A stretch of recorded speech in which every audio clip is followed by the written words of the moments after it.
Good evening, everyone, and welcome to your council meeting for Wednesday, March the 23rd. Thank you to those who are joining us on live stream.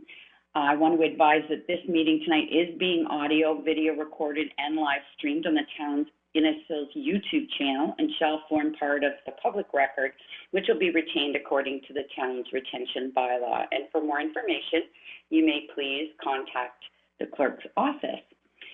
Now, given that there is some significant weather coming through our area this evening, I'm just going to ask the clerk's office to quickly recap. Recording in progress. What will happen should one or all of us lose our internet or should the live stream fail. So should I lose my access to the internet tonight? Because I am getting some ice pellets and high winds here, which is never good for hydro. So I'll be asking Councillor Nicol then to take over chair of the meeting. Clerk Parkin, can you please advise us what our procedural bylaw says about what happens as far as losing members of council or our live stream?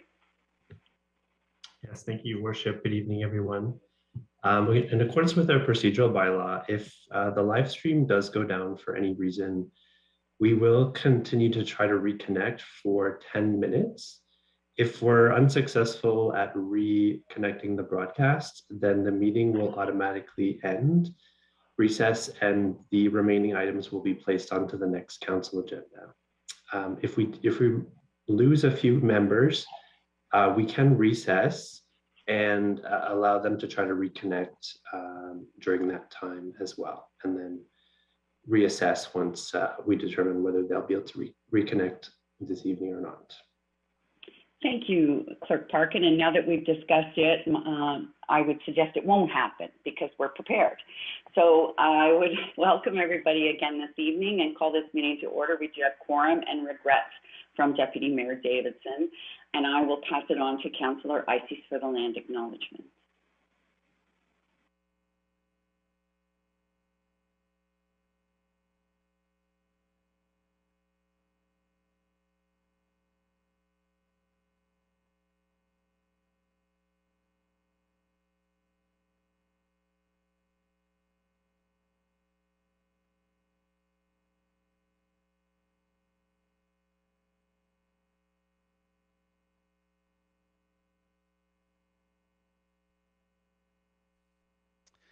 Thank you, Worship. The town of Innisfil acknowledges that the town of Innisfil is situated on treaty land that is steeped in rich Indigenous history. The town also acknowledges that this land is the traditional territories of the first peoples of Turtle Island. It is shared between the Anishinaabe peoples of Bosili First Nation, Chippewas of Rama First Nation, and Chippewas of Georgina Island First Nation, and we thank them for generations of stewardship. The meeting place is still home to many Indigenous people, and we are grateful to have the opportunity to work on this land. The town acknowledges the forced sacrifices that are the foundation of Canadian society today. We are dedicated to honoring Indigenous history and culture and committed to moving forward in the spirit of reconciliation and respect with all First Nations, Métis, and Inuit peoples. Thank you, Councillor. We'll now move to item 2, which is the open forum, and I would ask the clerk's office if there was any open forum participants. I see we have none registered.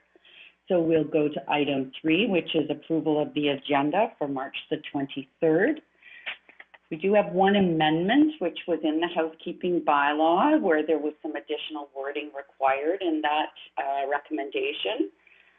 So I would ask Councillor Ices and Councillor Van Berkel if they would move and second the approval of the agenda as amended, and ask if there's any questions or comments. Seeing none, all those in favor? That's carried. Next, I'll ask if there's any disclosures of interest, conflict, or pecuniary in tonight's agenda. Seeing none, if one becomes apparent to you, please bring it to our attention at that time. Next is item 5, presentations and petitions. We have none.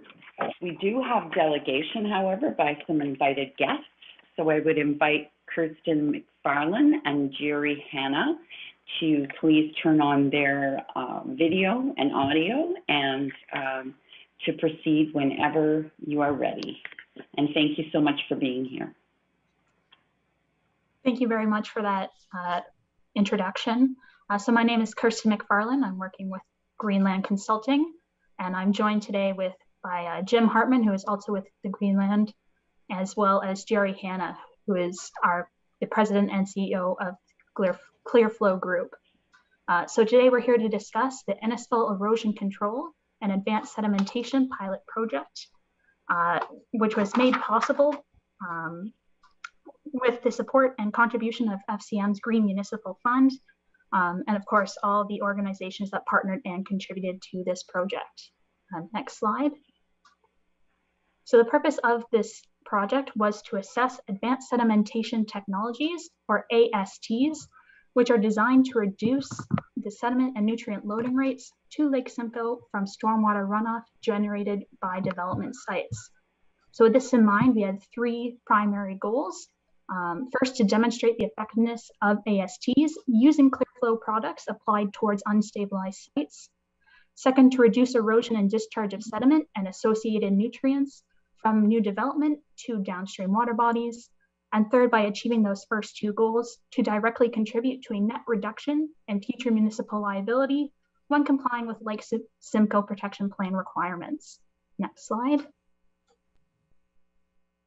So just a bit of background on stormwater management in Ontario. So per the Ministry of Environment, Conservation and Park guidelines, stormwater management facilities, or SWIM facilities, are effective at removing sediment that is greater than 40 micrometers in diameter. However, in areas with fine-grained soils, total suspended solids, or TSS, will be able to move right through these SWIM facilities without any removal and impact downstream watercourses. The TSS is also an efficient vector for nutrients and heavy metals. Of particular concern in our area, of course, phosphorus, which produces negative effects downstream.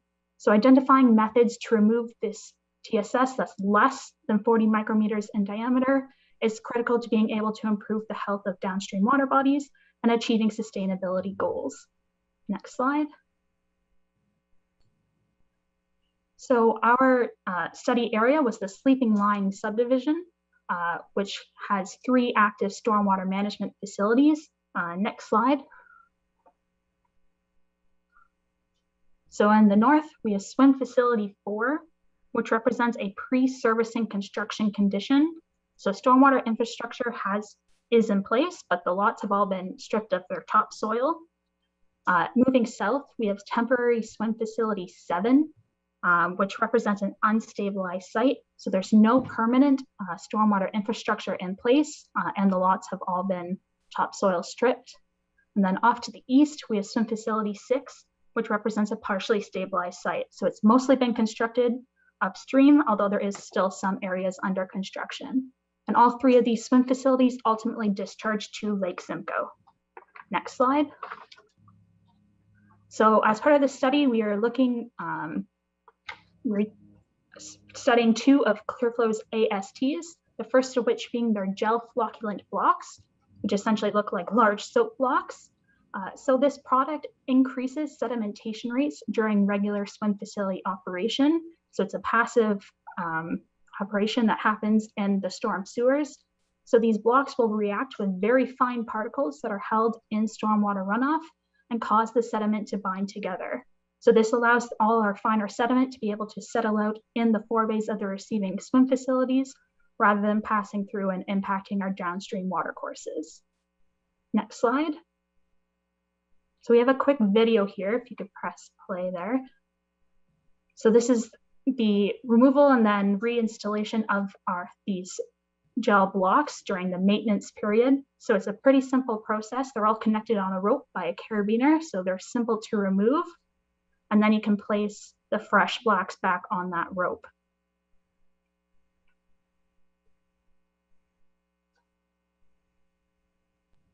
And then once the blocks are all attached and ready to go, they can then be lowered back into the storm sewer, at which point a tripod can be set up and someone with confined space entry training can then relay the blocks out along our storm sewer.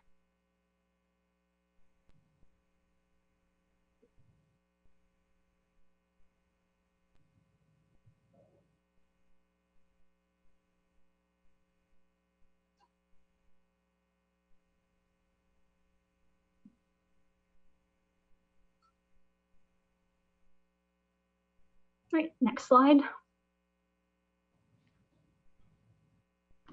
So the second ClearFlow AST that was being studied was a treated geojute. So this is used for facilities where flow is conveyed via overland channel, which for us was our swim facility 7. So this jute functions as an erosion control blanket and is biodegradable within 2 to 5 years. So what makes this geojute superior to just a regular jute is the Lynx ultrabind technology, which is infused into the woven material, which helps bind this treated geojute to the underlying soil, giving it superior erosion control. And then it can also be used in conjunction with other ASTs like the gel flocculant blocks or something similar or something simple like a rock check dam to help increase sedimentation rates. Next slide. And then we have another quick video here showing the installation. So very simple. You can just roll out this treated jute along your channel. And then once it's laid out, that's it, and it's fully functional and ready to go. Right, next slide. So these products do require periodic maintenance, the rate at which depends on the volume and velocity of water and sediment that's flowing over them. So the maintenance cycles of both of these products is approximately 3 months on average, which for our study area is 3 cycles per year, as they do not need to be installed over the winter period due to low flow or freezing over the winter months. Next slide. So in order to study the performance of these 2 ASTs, we had a sampling program that was completed over the course of a year from spring 2020 to spring 2021. So we installed continuous flow monitoring stations at each inlet and outlet of all 3 swim facilities. And then during precipitation events, water quality samples were collected at each inlet and outlet and then taken for testing. So the parameters that were studied include TSS, phosphorus, chlorides, turbidity, and a TSS particle distribution analysis, which was essentially looking at the relative amounts of each size of sediment that was flowing in and out of these swim facilities. Next slide. So from this, we're going to focus on our first major parameter that was studied, so our TSS. So this looks at our average removal over the course of our sampling period. And I'll just give a little explanation as what this chart is showing. So the first column on the left shows the results from our particle distribution analysis. So this was able to test particles that were less than 2 micrometers in diameter all the way to greater than 40. And then our second column is our removal efficiency of our regular TSS samples. So these samples were only able to test greater than 2 micrometers all the way up to greater than 40 micrometers in diameter, which is why there is a difference between those first 2 columns. Our third column is our as designed efficiency. So this is a calculation on how the swim facilities would have performed without the ClearFlow ASTs installed. And finally, we have a theoretical calculation based on the MECP guidelines, which assumes that no particles that were less than 20 micrometers in diameter were settled in the swim facilities. So we're going to focus on our first and third columns. So we can see there was a clear improvement at our unstabilized sites. And we had an average removal efficiency of 90% at our unstabilized sites compared to an average of 60% pre-installation or 78% as calculated with our as designed efficiency. Next slide. So then we just have a specific example here. So our swim facility 4 during our August 2nd event. So this is a huge event where 95 millimeters of rain fell over the course of a day. And if you look at the chart there, the first column or the first bar there is the sediment flowing into the swim facility. And the second bar there is what's flowing out. So if you look, all the orange and blue is sediment that is less than 20 micrometers in diameter. So you can see most of that sediment is being removed in our swim facility. And we had a removal efficiency of 74% during this event, compared to our as designed removal efficiency of 36%. And then one thing that should be noted is that our swim facilities these have been designed in accordance with MECP standards. So although you can see that there are low as designed removal efficiencies, these are actually designed per the province's standards. Next slide. So our second major parameter that was studied was phosphorus. So again, this is our average phosphorus removal over our study period. So you can see very high removals, and phosphorus removal will follow the trend of TSS reduction. So as you're able to remove more of our sediment in our swim facilities, we're then also removing phosphorus. So although not studied as part of this project, you would expect similar results for other nutrients or metals that are known to sorb to sediment. In addition, and just one thing to note, in addition to improving water quality, these ASTs also provide significant cost savings when compared to conventional site stabilization like seeding and your phosphorus offsetting costs. Next slide. Next slide. So we've shown that these ASTs are efficient at improving water quality. So we're then able to look at how they can potentially reduce municipal liability and benefit municipalities as approach to stormwater management shifts. So municipal insurance rates are rising, and through the use of these data-driven swim projects that prove that ASTs are effective at reducing risk, there is the potential for reduced premiums or potentially lower claims and fines. And the use of these ASTs and other innovative technologies will become crucial as stormwater management changes in Ontario through policy changes by the MECP, as well as updates to the Lake Simcoe Protection Plan to address specific watershed-related concerns. So you may be seeing more of a shift towards an outcome-based approach. For example, looking at swim facility discharge water quality objectives, similar to drinking water quality objectives, where conventional swim approaches would be insufficient to be able to meet these objectives. Next slide. So then just to summarize, so these ClearFlow ASTs provided clear benefit to TSS removal on unstabilized sites. Specifically, they were proven to be very effective at removing sediment that was less than 40 micrometers in diameter. Similar results were also observed for phosphorus removal. So these ASTs can assist municipalities in achieving long-term goals surrounding sediment management and site stabilization. So in addition, implementation was found to be very straightforward and efficient and easily replicable at similar unstabilized sites.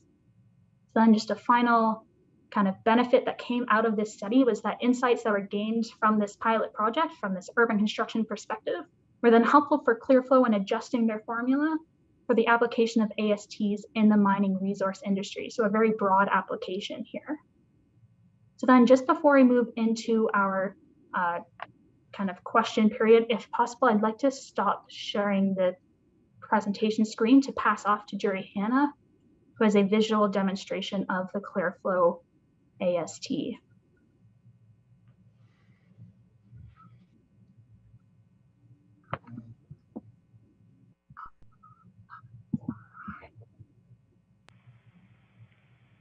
And are you able to see me right now?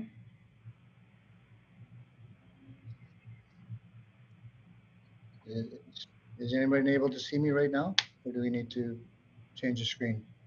You see the bottle? Yes, and if everybody, if you hover over Jerry's picture and then hit pin, he'll come on your full screen. Oh, perfect. Perfect. So this is just some water from a site that's highly turbid or very, very dirty water. We put it into the glass. As you can see, it's quite turbid. as you saw in the videos, these are representative of blocks and block size, about the size of a loaf of bread.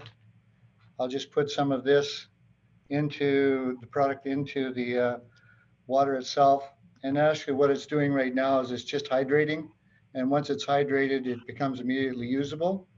And that's really all it is to it. It's a very passive treatment. It just requires flow energy to create this reaction. So as I'm transferring this from cup to cup, it's starting the reaction in very short order, typically 10 to 45 seconds.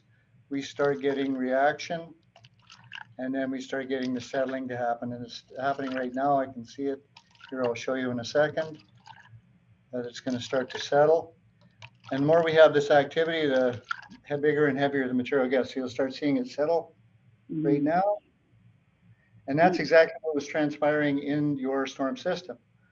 And then, as I say, we have various media there to pick up any of the loose sediments, and your catchment systems within your infrastructure will capture that as well. So very simply put, as this is taking the material out, it's taking and reducing phosphorus loads, it's reducing other associated particles, and we're dealing at the nanoparticle level, which none of the storm systems are designed to do, as we were just proven by this study. So thank you very much, Madam Mayor and Council, for allowing us to present this evening, and we're really pleased to be able to show and these real results from your sites. Thank you. Thank you, Jerry and Kirsten, and welcome to Mr. Hartman. And I'll go to Council for questions, comments. Councillor Fowler. Thank you, Your Worship. I love the numbers I'm seeing. I love the phosphorus reduction. That's a big sell right now. The question I do have is, with any sort of reaction, chemical or otherwise, there's always something given, something taken. Nothing is 100% take. So in this situation, is there any residue that is being measured as it goes into the lake from the system? What we're pulling out. What I'm asking, is there anything from the chemical reaction or the reaction thereof that flows into Lake Ontario that's added from that point forward? No, all of the mechanisms of the block uses ion exchange. It's all standard NSF 1661 drinking water chemistry that's just put in a new patented formulation that we've put together. Our head office is in Canada. I invented this in Canada. We've now moved it to the US, and we're doing work in all over the world right now, in England and Brazil, etc. And that's a very common question. Is there a residual? No. As a matter of fact, with how much I have in there in concentration, if I put my fingers in it right now like this, there's no residual whatsoever. It's designed to attack the particles. When I did the technology, I designed it around particle attachment, not water treatment. So it's not like soap on a rope, which would just release a film. It's based on the charge of the particles, and it releases as required. So that's why the longevity of the blocks, Kirsten had mentioned three months. We can go 3 to 5 months, anywhere from 2 to 5 months is the range, depending on how much of the solid load is in the water, because the more solid load, the more it's going to release into the particles. But we've done studies with the federal government allowing us to do studies right at their fish hatcheries, which we did for a 6-month study with 2 major universities, one being the University of Guelph, to prove that it's totally 100% environmentally safe and friendly for fish and mammals. So there's no issue whatsoever with downstream effects from this. And it's proven, and it's in scientific journals, and all the data is fully available. Thank you. Thank you. Thank you, Mr. Hanna. Other questions or comments? Councillor Waters. Thank you. Again, impressed with some of the numbers that we're seeing there. A question around salt. We see we have total suspended solids and phosphorus. We have some good numbers, but I didn't see any numbers relating to salt. And so I just wanted to know how effective was this technology around reducing salt going into the stormwater management ponds and eventually into the lake? Okay. So it's a very unique property of the chemistry that we've designed. Again, this is based on organic chemistry. It is not salt sensitive. So in other words, we can run in this waters. A lot of our industrial oil and gas or mining can have salts up to 100,000, 200,000 parts per million or milligrams per liter, and it has no effect on it. Whereas our competitive chemicals, our competitors, it would actually break down their material. So because we're not salt sensitive, which is a huge bonus, very unique to our formulations, it also doesn't take out salt. Now, it will pull out the particles which may have absorbed salt. So you could see a slight reduction based on the particle removal, but to go after salt directly, it would not take out the salts. Thank you. Just as a follow-up to Jerry's answer, I would say the results that we showed reflect what Jerry had said, that there was some slight removal in some storm events, and then other events we didn't see any removal. So it wasn't effective at removing salt. If I could just ask an additional question on that, since this is based on the charge of the particles, is it possible to alternate the material to be able to remove salt if it's based on the charge of the particles? I'm just kind of curious. No, and if I had that answer, I would have retired many, many, many years ago. Right now, there is no technology in the world that will actually remove salts. You can remove the interference around them, such as you can use thermodynamics to basically what they call distillation, where you dry out and evaporate the water, you have salt remaining, or you can use membrane filtration, such as reverse osmosis, where you can take out the salts through filtration. Our technology is used in advance of those processes to take out the solids which cause interference to those projects, so that they can actually optimize and just focus on the salt. That's a benefit of our being able to operate in high salt or high salinity conditions. Mm-hmm. So again, as much as it's a bonus, it's also can be a drawback trying to take out salt, but it does help salt removal. Thank you very much. You're welcome. Thank you, Councillor Van Berkel. Thank you, Your Worship. Some of my question was answered around the salt. Thank you for your presentation. It's a very good one. I'm impressed. Just a technical question. Do you jude when you roll it out? Do you pin it down at all, or you just roll it out? Because I think, the wind would pick it up and blow it away or wash away. So is it whether it's like sod or whatever, pinned down? Yeah, we actually recommend that there's about a 15 centimeter overlap, and that they are pinned. Once it's wetted and has been exposed to moisture, it will bind to the soil surface. And to be honest with you, then the pins somewhat become redundant because it is bound to that surface. That's one of the reasons why it's so efficient. One of the things, and if you noticed in the diagrams in the presentation, it was done in a swale or a ditch area. This is really good because you can actually have high flow ditches and you won't get scouring now. And that's one of the biggest problems when you're going to new construction sites. And one of the problems in urban areas, rural areas, is that culverts get plugged with sediment that's flowing out of new ditches or dirt ditches.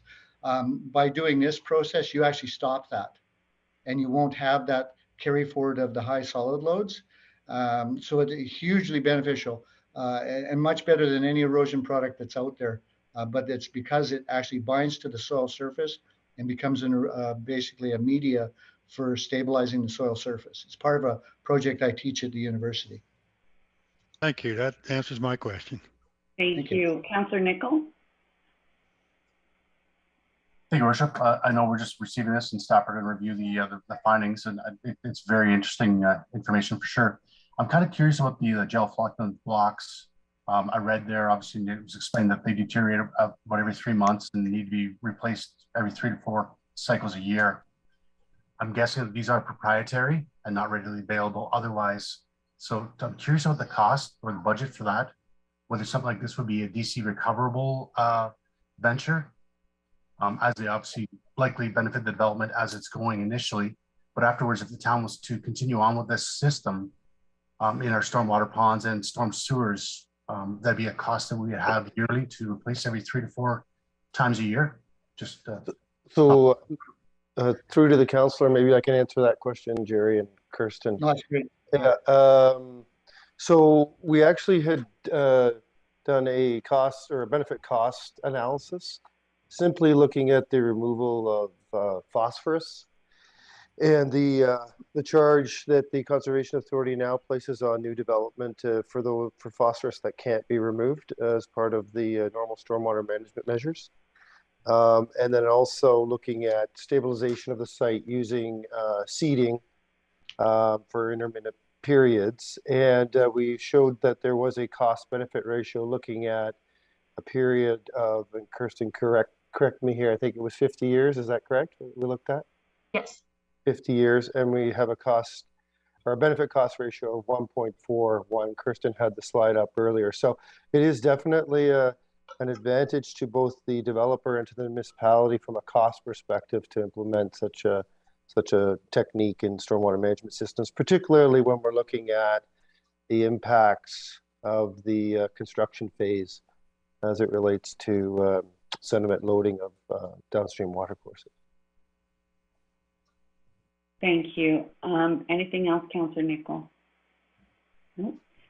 Councillor Waters. Thank you. Just some of that discussion led me to another question I have.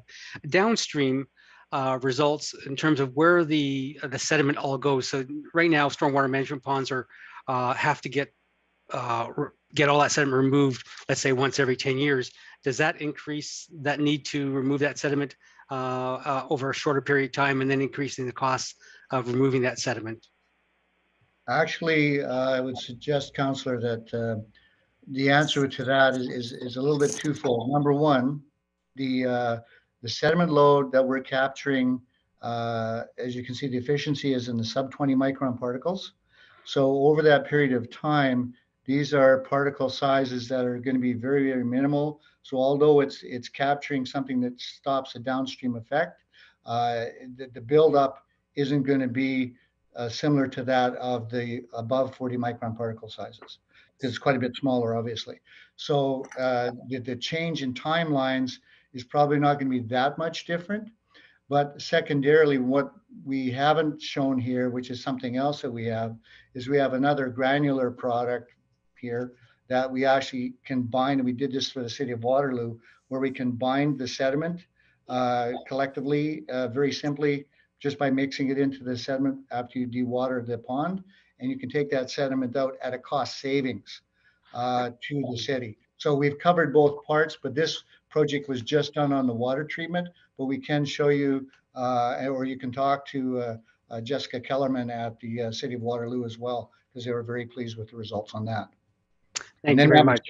Used. Perfect, excellent. Thank you very much. Thank you. Any other questions or comments?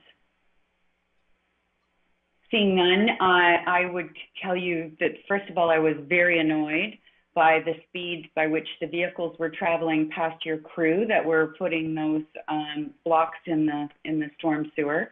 But other than that, Councillor Waters stole my question about the chloride. You know, we know that Lake Simcoe and the Conservation Authority is concerned about the levels or the increasing levels and the trend in Lake Simcoe, and because it is so soluble, it is very difficult to remove. However, you know, we all know that we can, Mr. Hanna, maybe your next invention can be something that we can use instead of salt on our roads and our parking lots.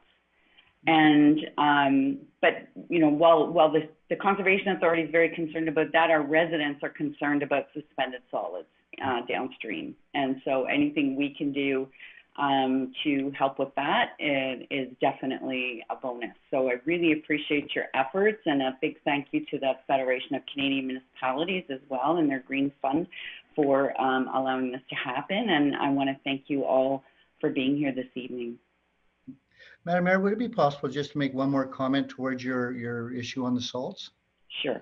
Sure. So one thing is, we have the ability through that same material we talked about binding the sediments to actually stabilize the soil surface in the construction area.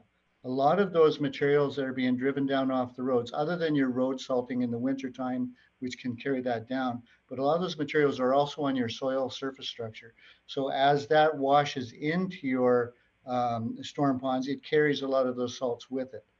So one of the things that we talk about typically when we work with our municipalities is let's look at areas that we can stabilize the soil surface as well as a preemptive measure to stop that migration of those materials and reduce all influences such as hydrocarbons and whatever else might be on there, because this will take out light hydrocarbons like the VOCs or organic carbon-based materials. It will pull those out as well. But the other thing that it does is also reduces algae. And the phosphorus, not only the food for the algae, but it's also, if there's algae there existing, it'll also start to drop that out that's in the water. So now your water quality or your plant life is much healthier plant life. And you're going to have less off-gassing and less smell and things like that from your water. So a lot of the contributory factors or unique benefits of this product gives your environment a much more advantageous look, but also we have to look at what's proactive and preemptive to this. It's a holistic treatment, not just treating at the end source. We want to, how do we stabilize stockpiles? How do we stabilize soil surfaces in new construction? The more we mitigate that, the less we have to fill up our storm ponds with solids that don't need to be there. So just a comment as an additive. So thank you. Thank you so much for that. Thanks for the great presentation. Very promising. Yeah. So with that, I'll thank our guests and ask that Councillor Orsatti and Waters move and second the recommendation that the presentation be received, and also the report that is attached as well that had some possible go forward actions through our development engineering team. So all in favor of the recommendation? Those opposed? That is carried. Thank you very much again for being here. Next is item 7, which is announcements from any of the meetings that you've been to on behalf of council. I'm going to start with Councillor Donna Orsatti, who was the alternate councillor at County Council this week. Thank you, Worship. Yes, for County Council, just letting everyone know that the 2022 tax rates and ratios for Simcoe County were approved. Property taxes for 2022 will rely on the January 2016 values, and that means there is no changes to the current policy for tax ratios. There is no change to the current policy for farmland awaiting development or commercial and industrial vacant and excess land. There is, the province has changed the agri-food subclass, and that is changing the small scale on-farm business subclass threshold from 50 to 100,000. And then the second announcement of interest to some people maybe with the Lake Simcoe Region Airport. And there was a approval of a draft registered plan of subdivision. That's not homes, but to allow long-term leasing opportunities on the current land. And that's in specific blocks on the airport land. And this will allow tenants and developers to engage in leases that exceed 21 years. And there's no alterations to the existing site or buildings. And I also have an announcement on behalf of Innisfil Libraries, if I may do that at this time, Your Worship. Thank you. So just, the library is very excited. They have a number of new partnerships to showcase starting in April. The first is partnering with Tangier Outlet Mall. They're offering Toddler Tales. It's a family story time at the mall on the first Tuesday of every month. And registration is at the Tangier Guest Services. And the first event is starting on April the 5th. Also, their Innisfil libraries are bringing some important workshops to the community in partnership with Matthews House Hospice. And this is for the community to learn about coping with grief and loss and mindfulness. And the last one is that finally, on the heels of the successful Ice Hut project, Innisfil libraries are partnering with PRNT and that collective, and that's to bring printmaking workshop to Innisfil. And for any residents who want to find out more about this, they can go on the Innisfil Libraries website at innisfilideallab.ca. Thank you. Thank you, Councillor. Councillor Van Berkel. Thank you, Your Worship. In-Services held their board meeting last week on I believe it was the 16th. And the board approved In-Services enter into a fees agreement with Stroud developers to cover the In-Services cost, to determine and confirm the cost to extend both water and sewer into Innisfil, or into Stroud, I'm sorry. Also, we talked about the school board approaches to extend the water main to Killarney Beach School. The study will be paid by In-Services as well as the installation, or by Simcoe County School Board. And this would likely happen in 2023 if it's approved, and I think it probably will be. Also, the Alcona Zone 3 Booster Station EA and preliminary design was awarded to Ainley and Associates, so that future anticipation development will be met. It will be wholly funded by DC charges of the future development, of course, that's coming. It was over budget somewhat, but I'm going to go ahead with it anyway. There was talk about zebra mussel cleaning again. I think that's been resolved. We have a contractor that is going to continue cleaning the intake pipe into the water plant this spring. There were many lengthy reports from the province. They did their inspections on our many different water stations, Stroud, our main station, just all of everything that we have. And the reports were all good. All the water is safe to drink. I mean, they made recommendations such as valve maintenance programs, et cetera, et cetera. But overall, our drinking water passed with flying colors. So people are safe to drink the water, and which is probably one of the most important things. Each report was many pages long, and there were many of them. So basically, that's the gist of the board meeting. There were many other things, but they were in camera, so they will come out sooner or later. But those are the things that I can discuss with you right now. Thank you for that, Councillor. Yeah, we did, those inspection reports were very good, and they are all available on the In-Services website. And the In-Services website got a new flashy makeover, and it's really quite nice. If you haven't had, I would encourage everybody to have a quick look at that. So do I. Thank you so much. Councillor Fowler. Thank you, Your Worship. This past week, we had our first meeting of the pitching committee, and with the relaxing of regulations to Innisfil residents, we are looking at going back to the old scheme with the pitch-in day. We are very happy to announce that we are working in partnership with the Innisfil Fire Department, using the stations again as the pickup locations. We're looking to get together the kits like we did last year to minimize contact as much as possible, but if all goes according to plan, we will have a very normal-ish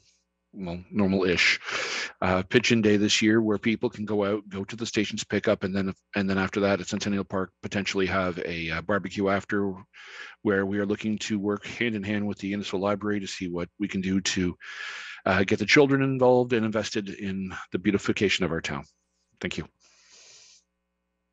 Thank you, Councillor. Anyone else have any announcements from committees? Seeing none, I'll go to the EOC for an update.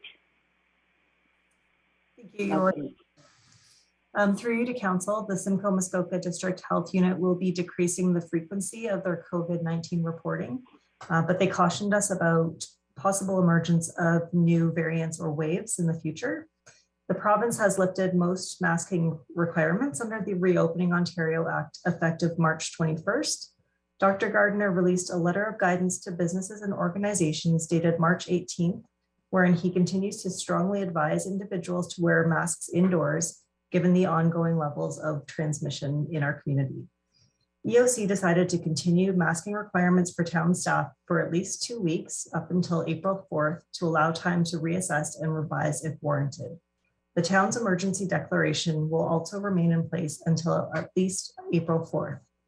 Residents attending town facilities will be asked to passively screen prior to entry, and masking is still encouraged. At this time, Innisfil Transit passengers and visitors to the Rosardo Health and Wellness Center must continue to wear masks and face coverings in accordance with OREG 36420. Please continue to watch for further updates. Dr. Gardner also released a special statement to the public today, reminding us that although public safety measures have been lifted, we must remember that learning to live with COVID-19 does not mean that it is gone or that the pandemic is over. Dr. Gardner strongly urged the continued use of masks, physical distancing, maintenance of HVAC systems, and washing to protect yourselves, those around you, and those that you love. He also asks that we all be patient, kind, and compassionate towards others, respecting their choice whether or not they continue to wear a mask in public. Finally, Dr. Gardner encourages everyone who can get vaccinated against COVID-19, which you can do this Sunday, March 27th, when the GoVax bus returns to Innisfil. The bus will be located at the Stroud Community Center parking lot from 11 a.m. to 6 p.m. this Sunday, and you can book online or simply walk in. Thank you. Thank you for that update, Jen, much appreciated. I just have one update, and that was from earlier today. The South Simcoe Police Services Board met, and we did get a presentation from the Crisis Outreach and Support Team, also known as COAST. So this is a team that we put together in 2017, where it's a plainclothes police person and a plain car and a crisis outreach worker in that vehicle that can respond and follow up with people with mental health issues and offer different supports for them. It's been going very, very well. However, it is only from Monday to Friday because that is all that the funding will allow. So they did receive a $20,000 grant from the Innisfil Community Foundation, which allows them to now have an extra shift on the weekend, an extra 8-hour shift. So it was really wonderful to sit there and see real firsthand how these dollars are getting back into a community and making tangible differences in our community. Also, the board has approved a pilot project for body-worn cameras. So there will be, at no cost to us, the company that sells the cameras is fitting up 16 of our officers with body-worn cameras. And we'll get surveys going out amongst our residents to see how they feel about them. And then the board will make a further decision at a later date. So that's all the announcements for tonight, or updates for tonight from different committees. I'm seeing no more hands, so we'll move then into item 8, which is our consent list. So we will move through all of the reports and minutes that are on this list. If people want to ask a question, they can, or if they want to defer to committee of the whole to have more robust debate, we can do that as well. If the item you're interested in is not pulled, it will be confirmed at the end of the meeting once we rise back into council. So we'll start with A1, that's the special council minutes dated March the 9th. A2, the council meeting minutes for March the 9th. B1, that's the Innisfil Heritage Advisory Committee Summary Report. B2, the Innisfil Accessibility Advisory Committee meeting report. B3, the Pitching Committee meeting report. And then staff reports. C1, the electronic permitting pilot project cloud permit. Councillor Van Berkel. Thank you, Your Worship. I don't think I want to pull it, but I do want to just make a comment that I'm glad to see this coming on. It is a pilot project. It is nothing written in stone yet, but hopefully it will improve the permit system over time. That where maybe they look at different permits for different jobs such as decks and you know, determine the difference for an addition and a full house. And I'm looking forward to seeing a report once this pilot is done.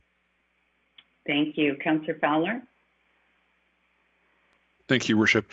I just have one question regarding the report. On the bottom of page 4, under local impact, it says in summer 2020, the staff tracked the quality of permit applications that were being received. It was determined that roughly 2/3 of permit applications were incomplete on the first submission, many for missing items that would have been caught automatically through an e-permitting platform such as Cloud Permit. This results in much frustration from applicants who are trying to do the right thing by obtaining a permit and additional work for staff. Once this goes through, is there going to be a cost offset like with the hours that are being done to maintain this as it is without the cloud permit system? What's the comparable dollar per dollar? Because if the staff is putting in time and energy and it can get the system to put the permits in faster, is it even remotely zeroing out, or is it something that we're paying a little extra for that will expedite the process and help the residents better? Mr. Vickers. Through you, Your Worship, it's expected that there would be, it would be much more efficient, because what's happening is we accept the application electronically, and then when a staff person gets to look at it, they'll say, oh, you haven't completed, you know, the ownership box of the property or some other thing like this. And then we have to go back to the applicant and say, could you fill this in? And so it's a waste of staff time and it's a waste of the applicant's time. So if electronically, they're just filling out a form, and you know, when you fill out these forms, it says, you know, okay, you can go to the next page. And then you try to go to the next page, it goes, oh, wait a minute. You don't have your phone number, you don't have the area code or something. And then, so this just automatically happens in this kind of, the software does what staff currently spends really an unnecessary amount of time doing. So there will be an efficiency. Perfect. Thank you, sir. Thank you. Councillor Waters. I just want to say I can't wait for this to get implemented, because McDougall Township up near Perry Sound already uses a cloud-based system, and I'm familiar with it because I had to actually put a permit in, and Mr. Vickers is absolutely correct. If you don't do something right, it tells you right then and there that you haven't done it right. And then you also have messaging capabilities to and from the person who's reviewing your site. You can see all your files that you've uploaded. You can change them at any time. You can update them. So I think this is going to be a really beneficial for the town to have. It will, I think, will reduce staff time and allow them to move more applications through the process, as opposed to kind of following up on existing ones. So I can't wait for this to happen. Congratulations. Thank you, Councillor. Councillor Van Berkel. Thank you, Your Worship, and I agree with that. That's why I said, you know, I can't wait. I'm looking forward to it too, because I get calls all the time from people that are filling out a permit right now, and you know, there's questions on there. They want to put an addition on their house, and it says, you know, what's the difference in elevation between your main floor and the crown of the road, in the middle of the road? You know, all they need to do is say yes on it or something, you know, but they're stuck. So I'm looking forward to it. I really am.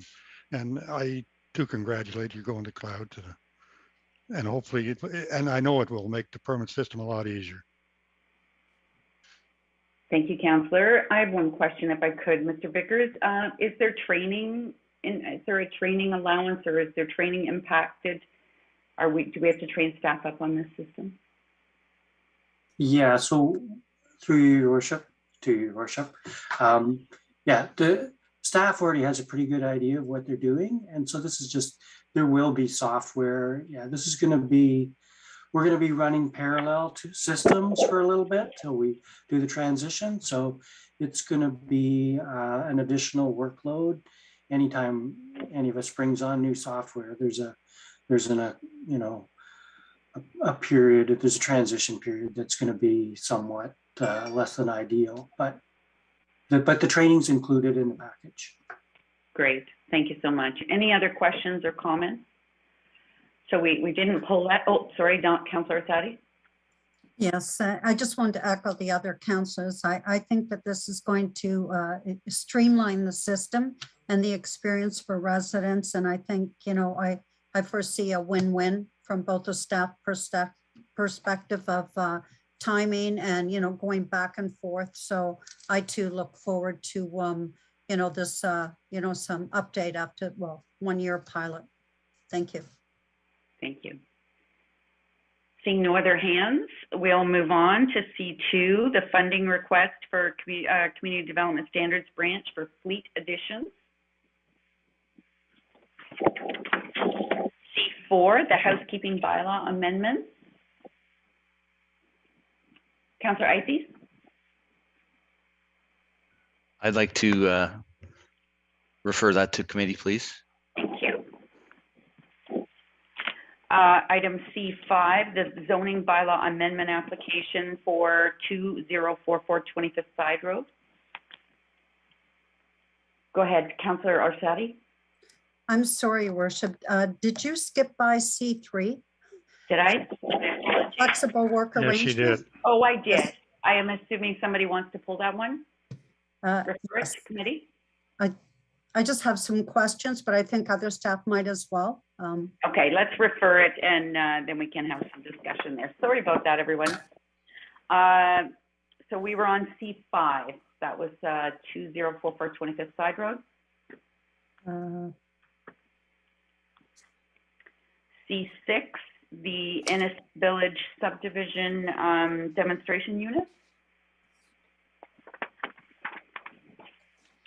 Then we'll go to staff reports for information. D1, the first quarter of the economic development update. I don't want to pull it. I just want to give a big shout out. It's awesome. I love the red carpet standard. I think that's for investment. I think that's just a perfect attitude and one that we'll need in our community going forward. And wow, like we're not even done Q1 yet. We got our Q1 report, so that's pretty quick. Councillor Waters. Just a quick question, if you wouldn't mind. I was just wondering, I didn't see downtown Alcona as an economic development site, and I just was kind of curious, do they consider the development, the commercial development along downtown Alcona part of that economic development or not? I see that Yelmer is with us. Yelmer, did you have a comment on that? Through your worship, Councillor Waters. Yes, it certainly is an area of focus and it will further be elaborated in the economic development update strategy that we're working on. So we'll refer to it in that document. Thank you. Thank you. Councillor Orsatti.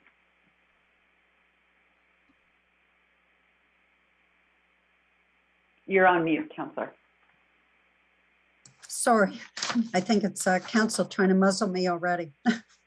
I just wanted to say this is a great report, and I really like the one of the as well the new streamlined process. But I like the new program focused on supporting established Innisfil businesses and helping them to expand their business. And I think that that's necessary, and especially at this time.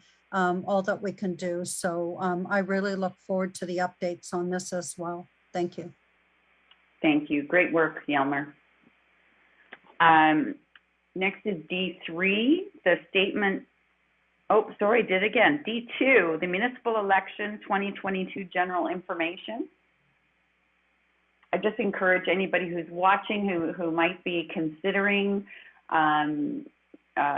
getting involved in local government to read this report, and there's lots of great suggestions and great ways you can reach out to members of staff in the clerk's office who will be happy to answer any of your questions. And I'm sure I can speak for all of council that any of us are also available if you have questions about, you know, what time commitment it is, or getting anyone's perspective. You've got some time to think about it from May. You've got up until the middle of August till the rubber hits the road, but encourage anyone who's interested to look into getting involved in local government. Item D3 is a staff report about the council remuneration expenses for the year of 2021. And there's, under E, there's no bylaws, there's no correspondence for action, and correspondence of information. There's 3 items. Any of those 3 items, there's a proclamation for It Starts, which you see I'm promoting on my background today. There's a proclamation for World Autism Awareness Day, which is April the 2nd, and the County Council meeting highlights for March the 8th. Seeing none, then we'll go to the consent list recommendation, and we have the 2 items on there, and I will ask Councillor Fowler and Councillor Payne to move and second that recommendation. All those in favor? That's carried. Now we'll have a motion to resolve into committee as a whole so that we can have some more fulsome debate, and I'll ask Councillor Nicol and Councillor Ices to move and second that recommendation. All in favor? That is carried. So our first item was item C3, and Councillor Orsatti, do you have a seconder? No, I don't. I'm not looking to change anything. So Councillor Nicol, thank you. I just felt that this deserves some discussion without it sliding by. And I think that the pandemic has allowed businesses to trial new working models from home. And seeing this hybrid as a new form for businesses, you know, throughout municipalities. But a couple things. That in reading the report, I was really happy to see the WSIB, the legal concerns, also addressing the legal concerns with the 6-month and 1-year agreements with review. And also just for any residents watching, wondering about this, that the personal expenses for staff that to set up their own home workplace. And I just, wanted to, and I want to share that, you know, in the last, well, always, I've had great support from IT, but I think during the pandemic, when you're struggling with equipment and you're not seeing people, you know, excellent service from that department, immediate service and right away, which is a great example of the, you know, working from home. And I just wondered, a couple things. One, like previous, and so I just wanted to double check with some staff on a couple questions. Is and I guess this would go to our director of our people and talent. Is that previously in my first term of office, I would have developers or residents that had an issue, they had a concern, we'd gather staff, we'd meet in the boardroom, and we could address those concerns and proactively come up with some solutions or resolutions to satisfaction. And I just wonder, how do you see that being handled with the new hybrid? That is one of my questions. And then I have a couple more. So I don't know if you want to just answer them one at a time. Thank you very much. And thank you for coming in on your vacation day here tonight. I appreciate that, Francesca.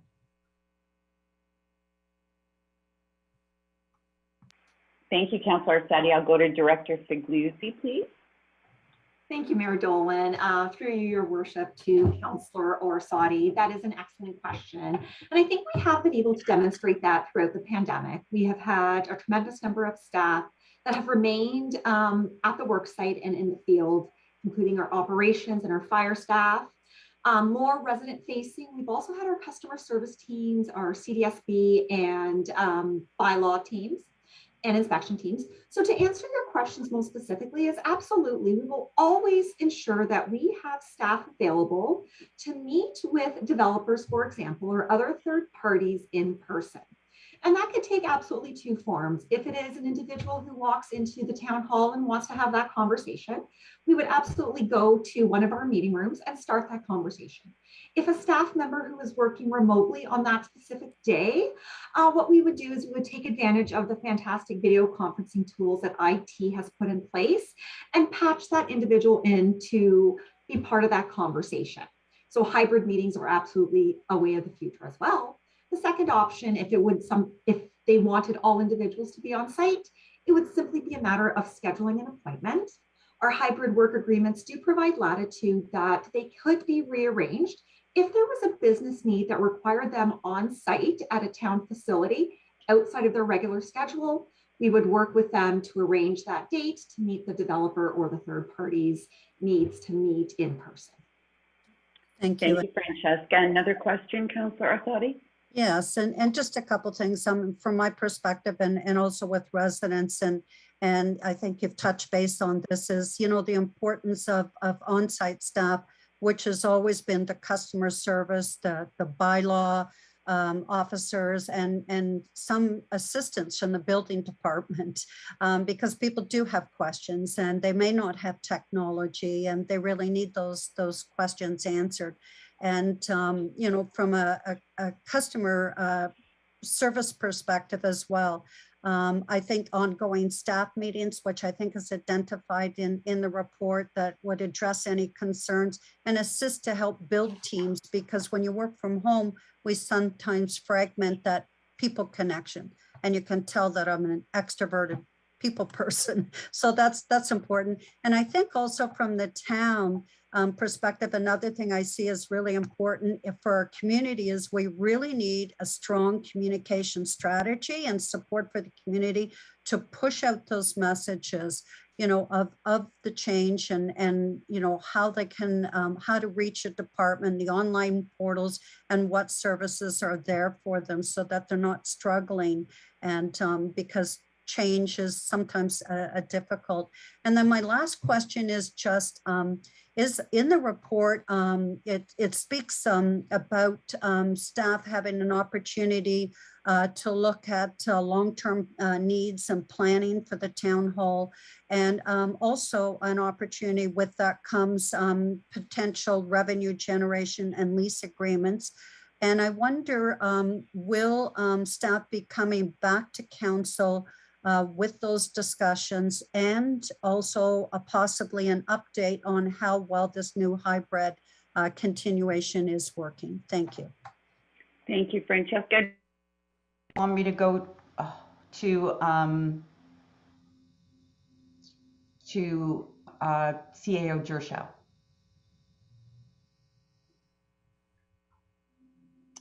Thank you, Your Worship. Francesca can certainly help answer this question.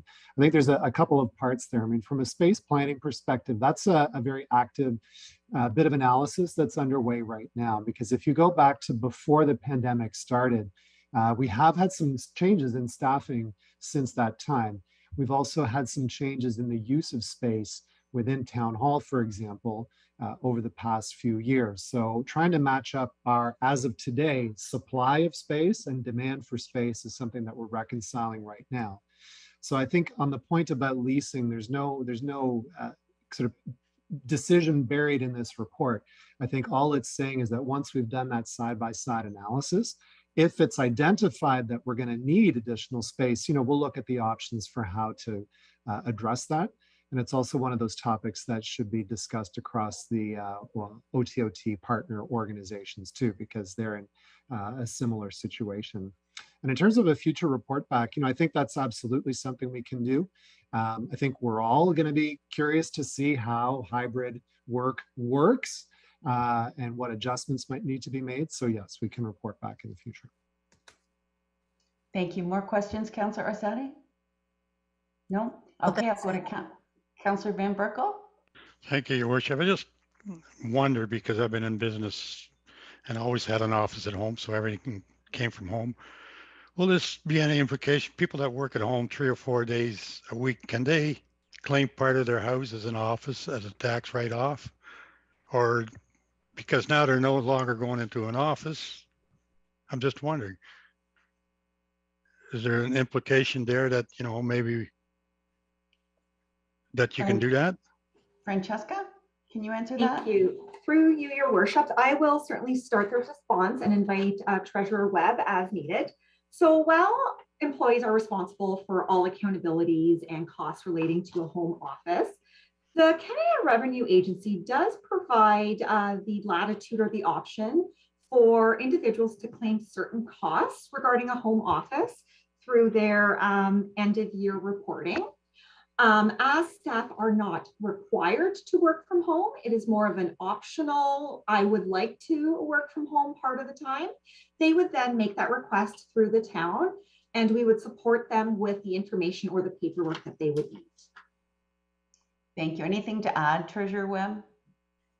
Okay, Councillor Van Berkel? Thank you, Your Worship. What about workman compensation? If they fall at home, are they covered? Francesca? Yes, thank you, Your Worship. Yes, absolutely. So it's an it depends type of response to your question. If an accident happens as a direct result of providing work and completing your work, so maybe a slip, trip, and fall off a desk chair, that would be deemed the workplace. So WSIB would come into effect. However, if it was a situation where a member was working from home, they were in the kitchen and fell in that situation, there is no direct correlation between being physically at work and doing work versus being in one's home. So WSIB would not be a consideration in that situation. Thank you. Thank you. Other questions? Councillor Waters. Just a comment. I think it's very progressive that we adopt the hybrid model because many employers are now choosing where they're going to work in terms of who their employer is based on whether or not they can work at home. So it would be a shame to lose a lot of talented people because we didn't offer that. So just a pat in the back to staff and council for adopting that model and allowing staff this flexibility. You know, people find they're just as productive at home or even more productive at home than they are in the office because there's less distractions. So anyways, just a positive comment on that. Thank you for that, Councillor Waters. And I'll say we are way ahead of our time because we first passed our first flexible work arrangements way back in 2017. So long before the COVID. So and I think you're right. I think offering that type of flexibility really helps attract good talent. And we need good talent because we are a customer-centric organization and we need the best of the best. Other questions or comments? Councillor Ices? Thank you, Worship. I do agree with the premise of the report that it's a good step to give our employees you know, better working conditions. I was just curious whether there had been any analysis done on the costs of this hybrid system. You know, we were kind of forced into having our employees work from home. So there was cost to have them at home, whether it was IT or office supplies. And then, you know, likely we had some savings, utility savings, as some of the buildings were not being used as they would have been normally. Do we have an idea what this would do to our budget on these items? Director Figliuzzi, do you have an answer to that? Absolutely. Through your worship to Councillor Ices. Over the past 2 years, there really have been minimal financial impacts to working remotely at the outset of the pandemic. Most of the costs have absolutely been covered through each service area's operating budgets, with some small overhead as it related to IT. We've seen huge progression with the video conferencing software, VPN, transitioning a few staff who didn't have laptops to providing them a laptop for ease of work, as well as also some transition in developing and implementing electronic as well as digital platforms and processes for for the residents, including the web portal, Resident. So in essence, while we may have had some limited costs, we actually are further ahead now than we would have been. A number of these initiatives were in the thought process prior to the start of the pandemic. And the pandemic just kind of gave us that speed up to implement and accelerate some of these plans. So certainly no significant costs have been incurred, mostly operating costs within each service area budget. Thank you. Thank you. Any other questions or comments on this item? Councillor Payne. Thank you, Your Worship. Just one question about flexibility, work flexibility. Does this change anything with council meetings? Do we stay virtual or do we go back to council? Director Francesca, or do you want CAO Gershaw to answer that one? Through you, Your Worship, I'm happy to start the response and welcome CAO to join in as required. So at this time, no formal decisions have been made regarding the transition of council meetings to either an in-person or a hybrid model. We are actively looking at process and feasibility on the back end, primarily led by our IT team and our clerk services team. However, we are hopeful to have some type of alignment as relates to the reintegration into the workplace. However, the logistics and the feasibility of that timeline is still to be seen. Okay, thank you. I know that a lot of, if I could just add to that, I know many of our colleagues have gone back to in-person meetings. We are working with IT, so I'm going to put it out there that probably around May-ish, we should be back in person, but a lot of that will depend on how we can get IT set up properly so that we can enjoy the same amount of live streaming that we do now in this setting, if that makes any sense. Seeing no more questions or comments, I'll call the vote on this item. All in favor? Those opposed? So that's carried unanimously. And we'll go to the housekeeping bylaw, item C4. And that was referred by Councillor Ices. The floor is yours, Councillor. Do you have a seconder? I will ask Councillor Van Berkel to be my seconder. Yes, thank you for that. I pulled this just, I had a couple questions on point 3 with the site alteration bylaw, and then a small question about point 4, the fence bylaw. I looked back with the site alteration bylaw to the last report that staff brought forward in February 2020, where they were they asked permission to review that bylaw, to update it, and there was a bunch of gaps that were pointed out in the old bylaw, and so they're coming forward, the staff's coming forward with this bylaw amendment to just deal with one of those gaps, and that's being the permission to enter property to access information. I'm just wondering, in the report it said that the full bylaw will come back probably in July, and I'm just wondering for maybe a bit of an explanation of the urgency of this part coming forward at this time. Thank you. Mr. Harris.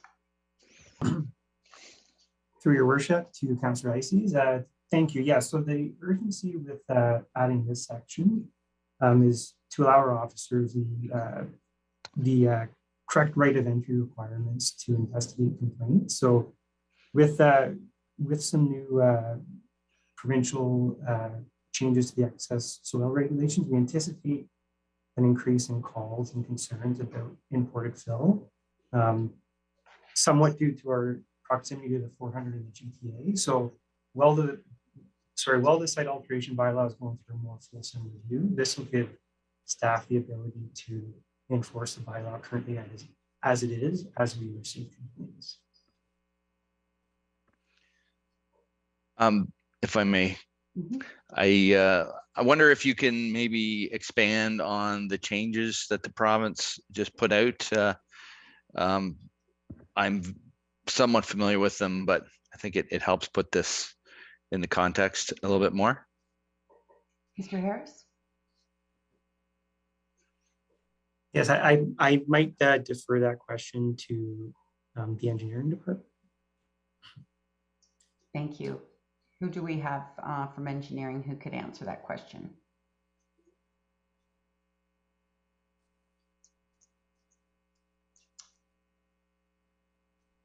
Oh, we've got Ms. Verbosch and Mr. Mackenzie. So who wants to go first? I can probably speak to it a little bit just because I've been part of the policy group looking at the changes that are impacting the town as a result of the amendments to the excess soils regs, Councillor Ices.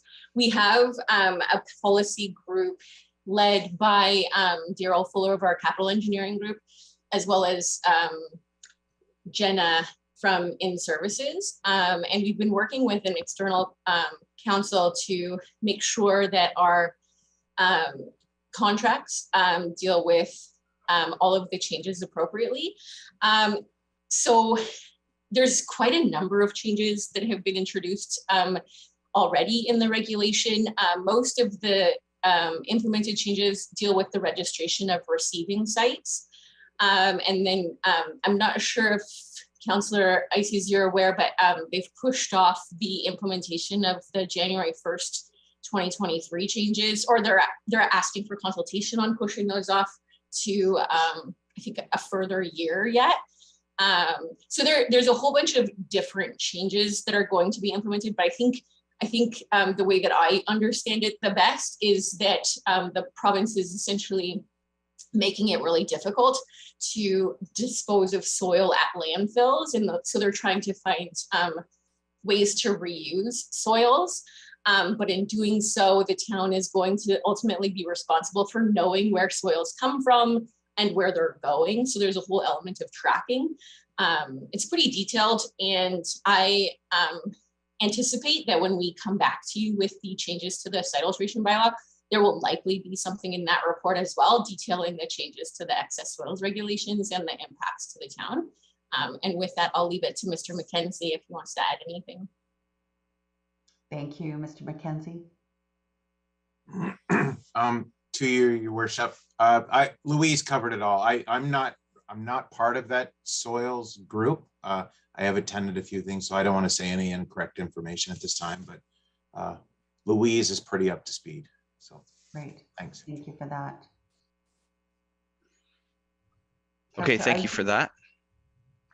I would say that the agriculture community does receive some of that topsoil and uses it in improving the land that we farm. So it does affect not only the town but some of the those involved in agriculture as well. My other question was about the town's fence bylaw.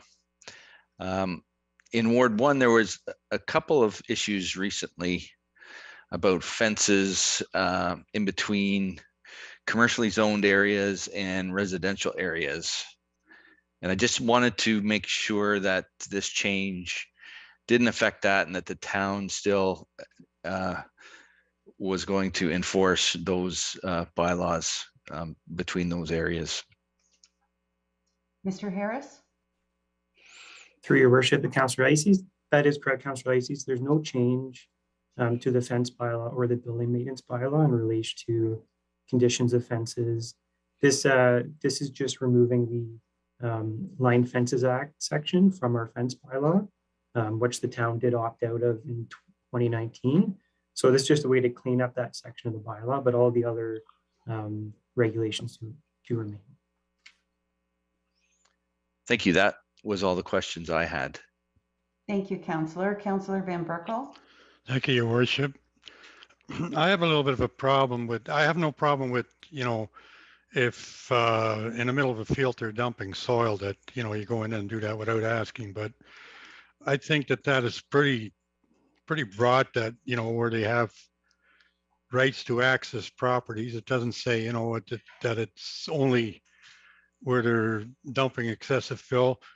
They could use this bylaw basically to go anywhere, you know, onto a lot, whether it's on a lake or somewhere else. And, you know, somebody be sitting there drinking their coffee in the morning and 5 people descend on their property without asking because somebody complained. You know, I think that needs to be defined a little bit better, because that's like, you know, a drug rate in my mind. You know, we're going to come there and do this. So I have a problem with that. I think, you know, if it's in a residential lot or a residential area, that people should be warned if you know, building department or engineers or anybody else want to come, because if there's something wrong there, they're going to have to fix it. I don't have a problem with that, but I think people should be notified. You know, MPAC comes onto your property to let you know that you're coming, you know, and I think that should be the way it is with this bylaw as well. Like I said, I understand if there's loads and loads of fill being dumped in a field somewhere, of course you go in and check it out. But it should say that. I'm going to go to Mr. Harris or perhaps Ms. Verbosch if she has a comment. Go ahead, Mr. Harris. Thank you. Through your worship, the Councillor Van Berkel. Yeah, so this right of entry section that we're proposing is just for the site alteration bylaw. So it would just be in relation to fill complaints. Officers are sensitive of private property and the residents' rights to private property. So in any event, we always try and make contact first with the property owner. With site alteration, it becomes a little challenging because sometimes we're dealing with large areas of land, maybe vacant properties. So these rights would just be for the site alteration bylaw, this amendment. Okay. As long as it's just for that, because, you know, the way I read it, it's like going to court without a lawyer. I mean, you can't defend yourself because you're not there, and nobody notified you to say, you know, I'm coming.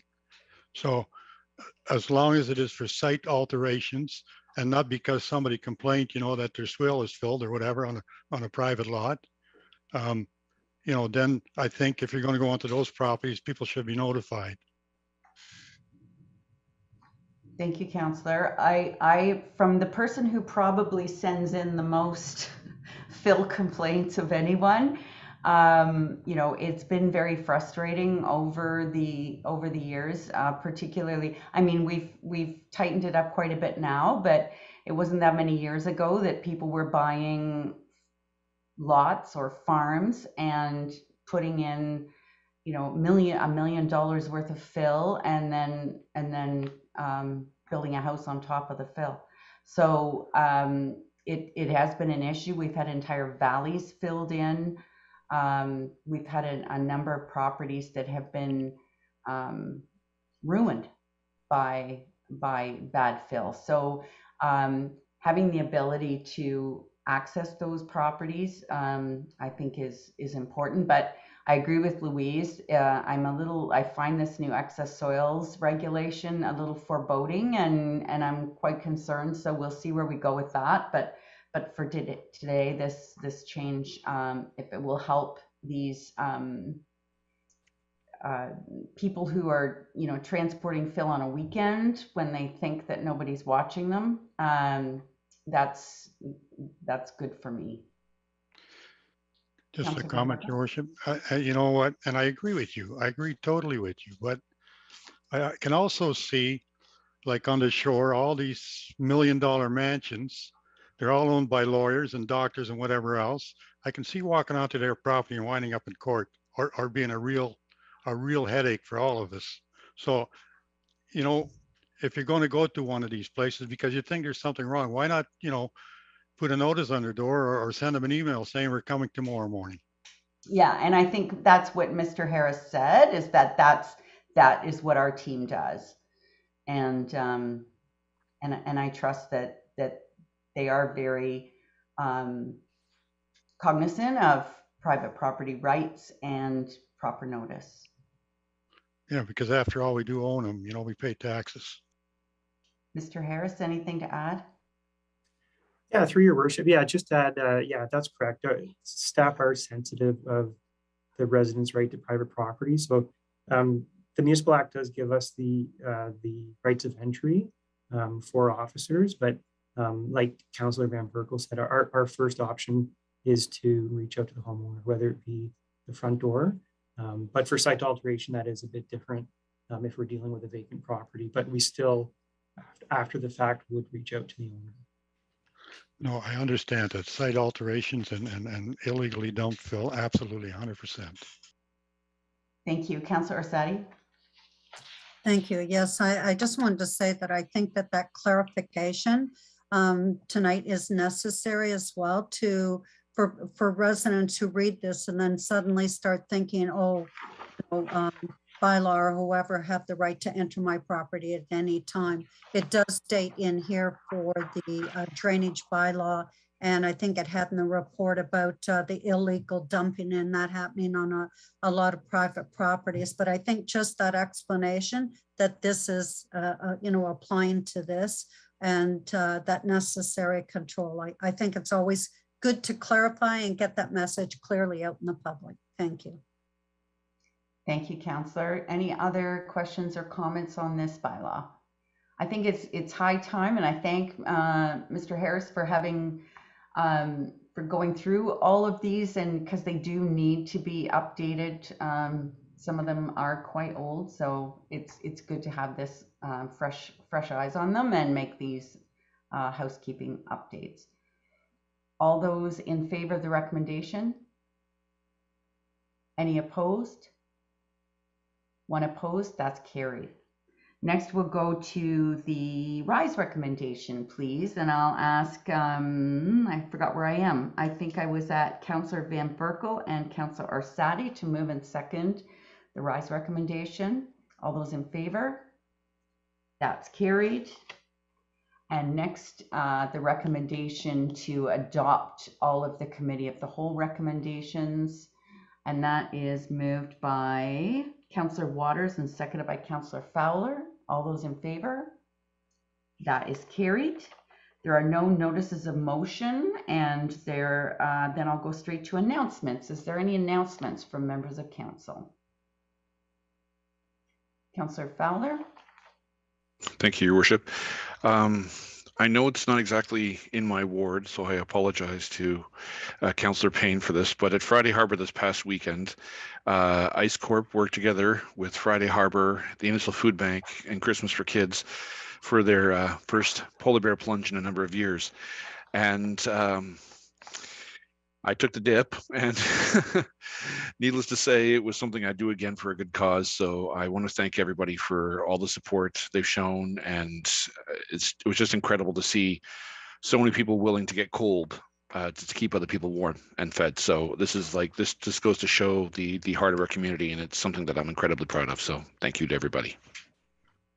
Thank you, Councillor. I'll add that I heard from Mr. Rostome today from the CEO of Friday Harbor. There were 35 participants, and they raised over $2,190. So it's great job. Actually, Your Worship, it was 3,100. Oh, my apologies.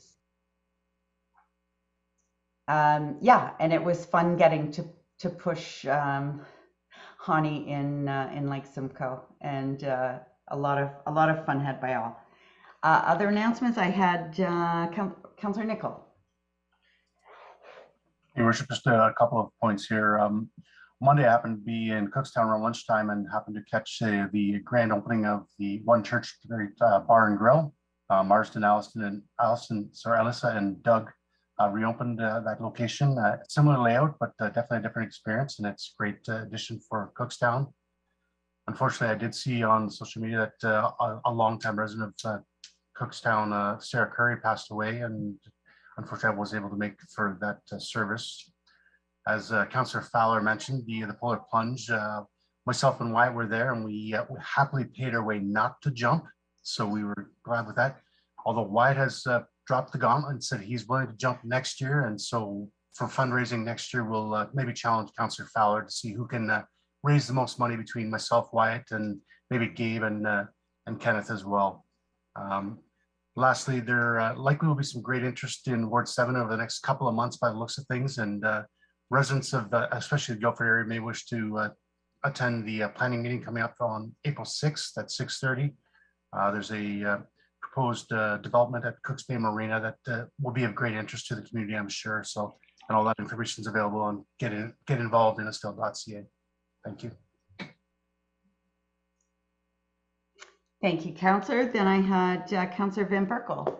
Thank you, Your Worship. From the Tent City Synagogue, I want to thank you and Chief Fletcher. They actually got $5,000 for that grant to put cameras in. So, you know, on their behalf, thank you.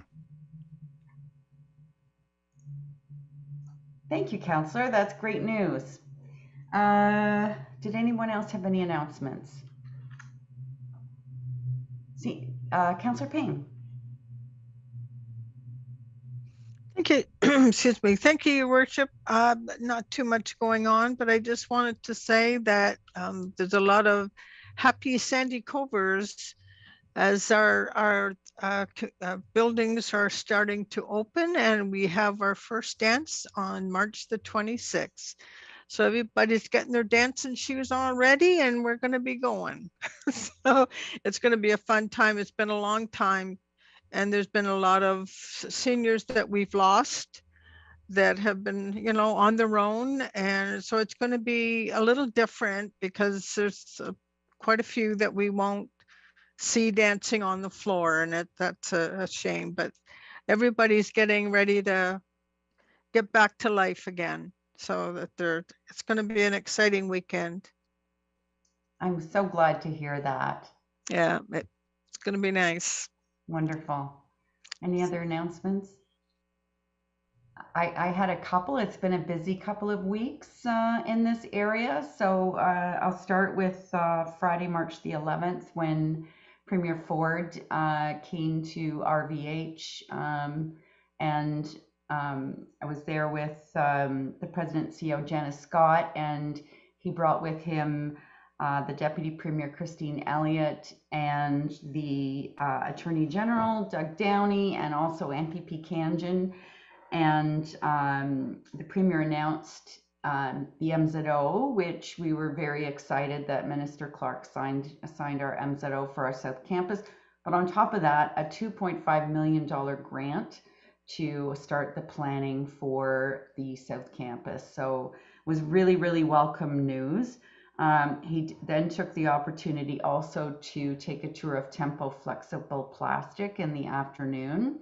And that was fun because, you know, their family comes from printing background. So he was ready to start running one of the presses. He was, you know, having a great time with the employees. And he even took time to have his picture taken with Nitro, our police dog, before he left that day.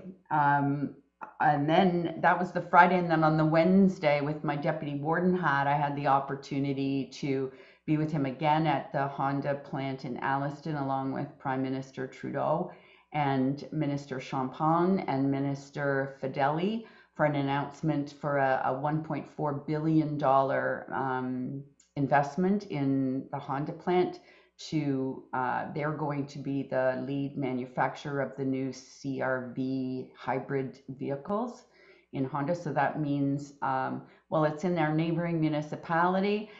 It means more traffic for Cookstown, but it means also many of our residents are employed at Honda, so it's very good news. And also then Premier Ford went on to Stevenson Memorial Hospital with the grant for them as well, and moving on to the next phase of their redevelopment. And again, I know many Innisfil residents in the Southwest Quadrant do use Stevenson Memorial as their hospital. So all good news. March the 12th, I went to Barrie City Hall with Steve Lawson, our Innisfil resident, who has a COVID long hauler who wanted to support and walk for his heroes, which are the frontline workers at Royal Victoria Hospital. And so we walked on a very, very cold day from Barrie City Hall to RVH, where he was met by his ICU team that looked after him for so many months. And it was very heartwarming and touching. And I was joined by Mayor Lehman and MPP Kanjan and Councillor Harris, and also Mayor Sandy McDonald from ESSA, because Steve's father is an ESSA resident. So that was a lovely day. Then that's about it. The only other thing is the resident that Councillor Nickel was talking about, Sarah, also known as Sarita Curry. I did attend her funeral, and it was very, very well attended, very well respected, longtime resident. So that's it for my announcements. Councillor Orsatti. Thank you, Your Worship. Just one that I forgot about. Jennifer Richardson, that had organized the car rally, which was to take place this month, has been, I just had received information, rescheduled to the weekend of April 30th to allow more people to sign up in better weather. And it's a $10 registration, and the money goes to the food bank. But you can go online to Jennifer Richardson, get all the details and sign up, and many local businesses have been supporting that as well. And I know that Councillor Rob Nickel has donated a prize package to Jennifer to hand out on behalf of his Ward 7. So thank you for getting ahead of me, Councillor Nickel, and I'll step up to the plate. Thank you. Seeing no more hands, we'll go on to item number 12, which is the confirming bylaw. And I'll ask Councillor Payne and Councillor Nickel to move and second the confirming bylaw, please. All in favor? That is carried. And finally, our adjournment for this evening. So I'll ask Councillor Ices and Councillor Van Berkel to move and second our adjournment. And ask any staff who wish to, if they want to turn their camera on, and so we can thank them for all of the work.